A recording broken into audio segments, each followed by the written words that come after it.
ఇబ్బంది ఏమీ లేదు. Thank you madam. ఇందుకు కొడుక కూతురా నీకు నీ చేతిలో ఉన్న వాళ్ళు? బాబు మేడం, బాబు మేడం. ఎంత ఏజ్ ఎంత? 2 సంవత్సరాలు 5 నెలలు మేడం. Very good. ఆడిని ఎత్తుకొని ఆడికి ట్రాఫిక్ రూల్స్ చెప్పేస్తున్నావా? చెప్పాలి కదా మేడం, మన బాగా Very good మేడం. అమ్మా. మీతో పోల్చుకుంటే నిజంగా నాకు చాలా ఇన్స్పిరేషన్ మేడం. మీరు అనగా లోకేష్ సార్ మిస్టర్ బ్రాహ్మణి గారు అనగా మన రామ్ చరణ్ గారు మిస్టర్ అనగా అంటే మీరు ఏంటంటే ప్రపంచానికి మనకేంటో ఏదో ఒకటి చెయ్యాలి ప్రజలకి చేస్తారు కదా మేడం. అది చాలా ఇష్టం మేడం నాకు. అమ్మ మీరు డైరెక్ట్ గా చేస్తారు, మేము ఇండైరెక్ట్ గా చేస్తాము. ఈ సర్వీసెస్ కూడా కానిస్టేబుల్ కి సీమంతం చేశారు మేడం. మళ్ళీ బేబీని ఎత్తుకున్నారు. నేను ఫాలో అవుతున్నాను మేడం. అయ్యో బాగుంది. ఏం లేదు, చాలా మంచి పని చేసావు. ఆ రోజు అందరూ కూడా ఒకటేంటంటే మన పోలీస్ ప్రైడ్ పెరిగింది. అవి మనకి చిన్న పనుల్లో అనిపించవచ్చు కానీ ఆ ఇంపాక్ట్ జనాల్లో ఒక నమ్మకాన్ని క్రియేట్ చేస్తుంది.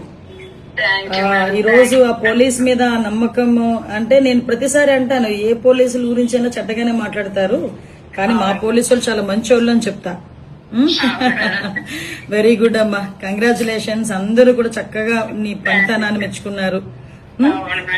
ఒకరోజు చూసుకొని నేను అటువైపు వచ్చినప్పుడా లేకపోతే నేను అటువైపు వచ్చినప్పుడు ఇప్పుడు రామ్మా ఒకసారి. అయ్యయ్యో,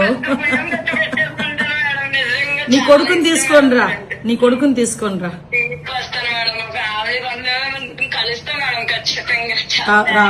రామ్మా డెఫినెట్ గా రా ఒకసారి. ఏం చేస్తుంటారు మీ ఆయన? ఏం చేస్తుంటారు? Constable madam. Oh good good. ఎక్కడ చేస్తున్నాడు? ఆయన పల్నాడులో చేస్తున్నారు మేడం. అంటే పల్నాడు డిస్ట్రిక్ట్ నాగార్జున సాగర్ లో చేస్తున్నారు మేడం. ఓకే ఓకే ఓకే అమ్మా, మేడం తప్పకుండా రండి, ఇద్దరు రండి. వస్తాం మేడం. బాబుని తీసుకొని రండి. నేను మిమ్మల్ని కలవడానికి చాలా సార్లు ట్రై చేశాను మేడం. స్పౌజ్ కోసం అనేసి చాలా సార్లు వచ్చాము.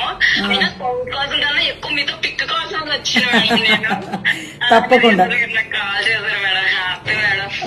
22nd నేను విజయవాడలో ఉంటానమ్మా, వీలైతే రండి ఆ రోజు. Thank you madam. వస్తాను మేడం. ఓకే తప్పకుండా అమ్మా. వస్తాను. రామ్మా. Okay thank you madam. ఉంటాను మేడం.